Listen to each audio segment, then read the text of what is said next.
राधे राधे, जय श्री कृष्णा। आज गीता जी का 15वां अध्याय सुना रहे हैं। कोई भूल हो तो माफ करना। श्री भगवान बोले, संसार अश्वत्थ पीपल के समान है, जिसका पुराना पुरुष रूप जड़ ऊपर और चराचर शाखा नीचे। वेद इसके पत्ते हैं। जो जानता है वही वेद का ज्ञाता है। इसकी शाखाएं ऊपर फैली हुई है। सत्व, रज और तमोगुण इसकी रसवाहिनी नसें हैं। इनसे इसका पालन होता है। शब्द रूप आदि इसकी डालियां हैं। पीछे कर्म रूप में प्रकट होने वाली इसकी जड़ें। नीचे मनुष्य लोक में और भी नीचे तक चली गई है, पर अश्वत्थ का यह रूप, इसका आदि अंत और आकार संसारी प्राणी के ध्यान में नहीं आता है। तथापि इसकी जड़ गहरी है। ऐसे इस पीपल को वैराग्य रूपी दृढ़ शस्त्र से काट कर वह स्थान ढूंढना चाहिए जहाँ से फिर लौटना नहीं पड़ता। और साथ ही यह विचारना चाहिए कि जिसमें वह पुरातन प्रवृत्ति उत्पन्न हुई है, उसी आदि पुरुष की शरण हूँ। अहंकार और मोह रहित, संग दोष को जीतने वाले, आत्मज्ञान से निरंतर, सब कामनाओं से दूर, सुख दुख नामक द्वैत पदार्थों से मुक्त, ऐसी ज्ञानी पुरुष शाश्वत पद को जाते हैं, जिसे सूर्य, चंद्र या अग्नि प्रकाशित नहीं करते। वह मेरा परम धाम है। वहां जाकर लौटना नहीं होता है। मेरा संतान अंश इस जीव लोक का रूप धरकर प्रकृति में स्थिर पांचों इंद्रियों को, छठे मन को उससे छुड़ाता है। जैसे वायु पुष्प आदि को की गंध को दूसरे स्थान में ले जाती है, इसी प्रकार यह देह स्वामी शरीर धारण करने के बाद जब उसका प्रिय त्याग करता है, तब इंद्रियों और मन को साथ ले जाता है। कान, आंख, चर्म, जीभ, नाक और मन का आश्रय लेकर वह जीव विषयों का भोग करता है। एक देह से दूसरी देह को जाते अथवा एक ही देह में रहते समय अथवा इंद्रियों से युक्त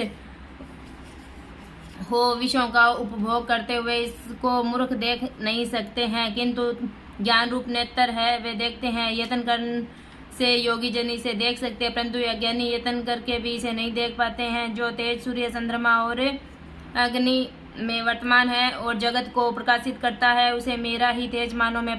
मैं ही पृथ्वी में प्रवेश कर अपने तेज से समस्त भूतों का धारण करता हूँ और इनमें रस स्वरूप चंद्रमा बनकर मैं ही सब औषधियों को पोषण करता हूँ।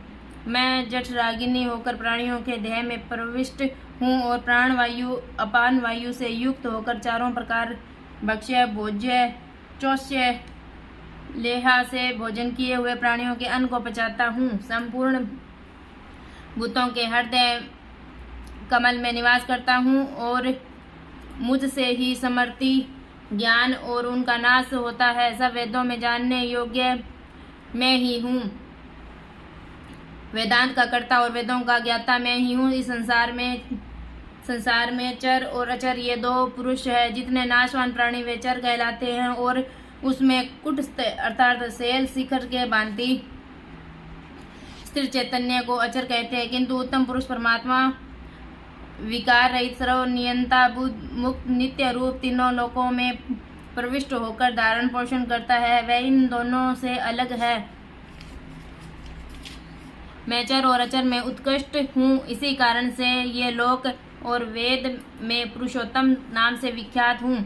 हे भारत, जो ज्ञानी जन इस प्रकार से मुझको पुरुषोत्तम जानता है, वह सब कुछ जानता है और सर्व तो भावित मेरा ही स्मरण करता है। हे भारत, शास्त्र के गुहा वेद को जो मैंने कहा है जानकर बुद्धिमान पुरुष कृत होता है।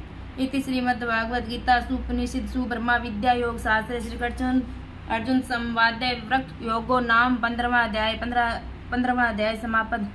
15वें अध्याय का मातम्य। श्री नारायण जी बोले, हे लक्ष्मी, अब 15वें अध्याय का मातम्य सुनो। उत्तर देश में एक नरसिंह नाम का राजा था और सुबग नाम का मंत्री था। राजा को मंत्री पर बड़ा भरोसा था। मंत्री के मन में कपट था। मंत्री चाहता था राजा को मारकर यह राज्य मैं ही करूं। इसी भांति कुछ काल व्यतीत हुआ। एक दिन राजा नौकरों चाकरों से ही सो रहा था। तब मंत्री राजा के सारे नौकरों समेत मारकर राज्य करने लगा। राज्य करते बहुत समय व्यतीत हुआ। एक दिन वह भी मर गया। यमराज के पास दूध बांध कर ले गए। यमराज ने कहा, हे यमदूतों, यह बड़ा पापी है, इसको घोर नरक में डालो। ये लक्ष्मी इस प्रकार वह पापी कई नरक भोगता धर्मराज जी की आज्ञा से घोड़े की योनि में आया। संगल द्वीप में जाए घोड़ा ब्याह, बड़े बड़े घोड़े का सौदागर उसे मोल ले लिया तथा और भी घोड़े खरीद करके अपने देश को चला गया। चलते चलते अपने देश में आया। तब वहाँ के राजा ने सुना कि अमुक सौदागर बहुत घोड़े ले आया है। तब राजा ने उसे बुलाया और कई घोड़े खरीद दे, उसी घोड़े को भी खरीदना। तब उस घोड़े को हाथ फेरा। तब राजा को देखकर उसने सिर फेरा।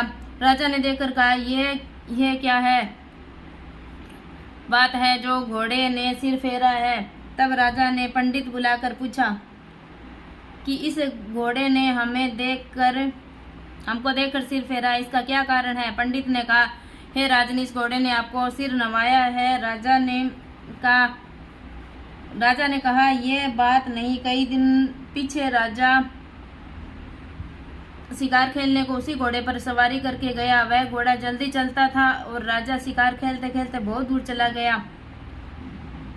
उस दिन राजा ने जाते ही शिकार मारा। राजा बहुत प्रसन्न हुआ। दोपहर हो गई। राजा को तृष्णा लगी। वन में एक साधु देखा, कुटिया में बैठा। तालाब जल से भरा हुआ है। वहाँ राजा उतरा और घोड़ा वृक्ष से बांधकर कुटिया में गया। देखा तो साधु अपने पुत्र को गीता के 15वें अध्याय का पाठ सिखा रहा था। वृक्ष के पत्ते पर श्लोक लिख दिया। बालक को कहा, खेलते फिरो और इसको कंठ भी करो। जिस वृक्ष से राजा ने घोड़ा बांधा था उसी वृक्ष के पत्ते पर श्री गीता जी का श्लोक लिखा था। वह बालक पत्ता लेकर खेले भी और पढ़े भी। उस पत्ते को घोड़े ने देखा, तत्काल उसकी देह छूटी। देवी देही पाई। इस वृक्ष से विमान आए जिस पर बैठकर वैकुंठ को चला। इतने में राजा पानी पीकर बाहर आया तो देखा तो घोड़ा मरा पड़ा है। राजा चिंतावान होकर बोला, ये घोड़ा किसने मारा, इसे क्या हुआ। इतने में वह बोला, हे राजन, तेरे घोड़े का चैतन्य मैं हूँ। मैंने अब देव देह पाई हूँ, वैकुंठ को चला हूँ। राजा ने विस्मित होकर दंडवत की। पीछे से और सेना के लोग आ मिले। राजा सवार होकर घर आया। अपने पुत्र को राज्य देकर आप वन को गया। तप करने लगा। श्री गीता जी के 15वें अध्याय का पाठ किया करे, जिसके प्रसाद से राजा विक्रम गति का अधिकारी हुआ। श्री नारायण जी बोले, हे लक्ष्मी, 15वें अध्याय का यह मातम्य मैंने तुमको सुनाया है। 15वें अध्याय का मातम्य समाप्त। जय श्री कृष्णा। राधे राधे।